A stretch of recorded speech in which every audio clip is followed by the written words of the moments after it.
সবাইকে স্বাগতম। আজকে আমি ইংলিশ প্রোনাউন্সিয়েশনের একটি রুলস নিয়ে আলোচনা করব।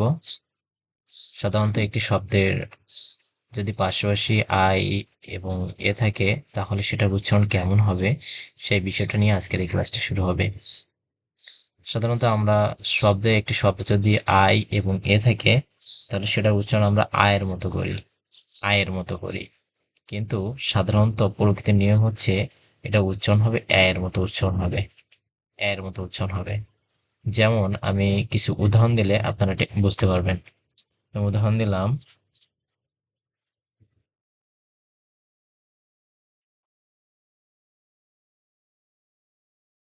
এখানে উদাহরণ দিলাম আমরা ডায়লগ। আমরা এখানে বলি ডায়লগ, এখানে আয়ের মতো উচ্চারণ করি। এর উচ্চারণ হবে এর মতো, কারণ এখানে এই আই এবং এ এই দুইটা সাধারণত পাশাপাশি আছে একটি শব্দে। সুতরাং এটা উচ্চারণ হবে কি ডায়ালগ, এ এর মতো উচ্চারণ হবে। আমি যদি আরেকটা শব্দ নেই তাহলে বুঝতে পারবো। আই, আমরা এখানে আরেকটি শব্দ দেখলাম যে ডায়মন্ড। ডায়মন্ড এখানে এখানে সেম একই জিনিস, আই এবং এ পাশাপাশি আছে, যার কারণে এটার উচ্চারণটাও এ এর মতো উচ্চারণ হবে।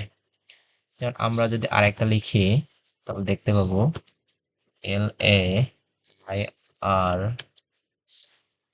সাধারণত লায়ার, কিন্তু এটা কি হবে লায়ার, আ আ এখানে আয়ের মতো উচ্চারণ হবে।